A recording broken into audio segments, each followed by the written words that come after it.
Nun martyr Eugenia of Rome. Commemorated on December 24th.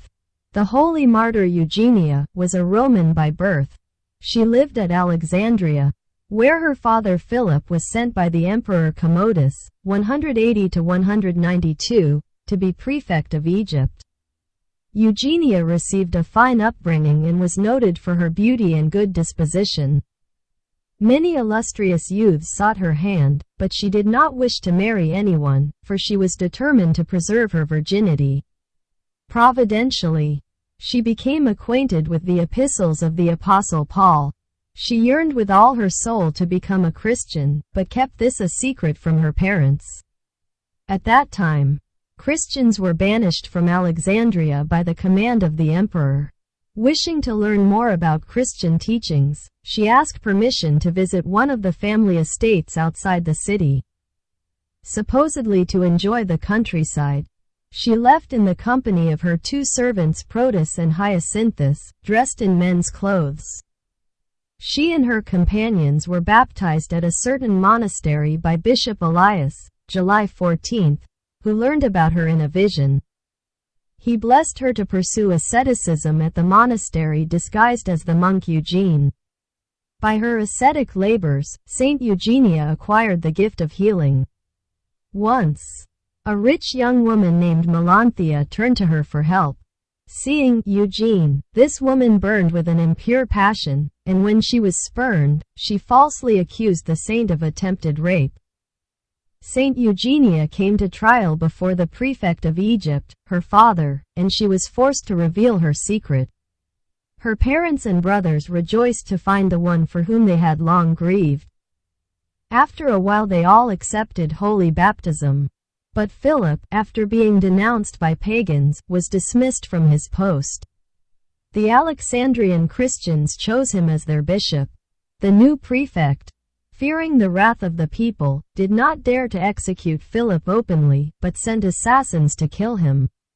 They inflicted wounds upon Saint Philip while he was praying, from which he died 3 days later.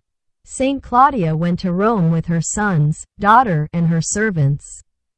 There Saint Eugenia continued with monastic life, and brought many young women to Christ. Claudia built a wanderers' hostel and aided the poor. After several peaceful years, the Emperor Gallienus, 260 to 268, intensified the persecution against Christians. And many of them found refuge with Saints Claudia and Eugenia.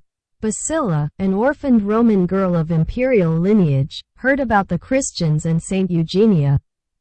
She sent a trusted servant to the saint asking her to write her a letter explaining Christian teachings. Saint Eugenia sent her friends and co-ascetics, Protus and Hyacinthus, who enlightened Basila. And she accepted holy baptism. Basila's servant then told her fiancé Pompey that his betrothed had become a Christian. Pompey then complained to the emperor against the Christians for preaching celibacy and denouncing idolatry. Basila refused to enter into marriage with Pompey, and so they killed her with a sword.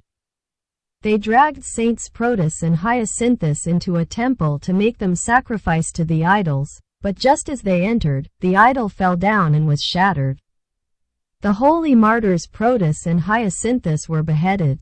They also brought Saint Eugenia to the temple of Diana by force, but she had not even entered it, when the pagan temple collapsed with its idol. They threw the holy martyr into the Tiber with a stone about her neck, but the stone became untied and she remained unharmed. She also remained unscathed in the fire. Then they cast her into a pit, where she remained for 10 days. During this time the Savior himself appeared to her and said that she would enter into the heavenly kingdom on the day he was born. When this radiant feast came, the executioner put her to death with a sword. After her death, Saint Eugenia appeared to her mother to tell her beforehand the day of her own death.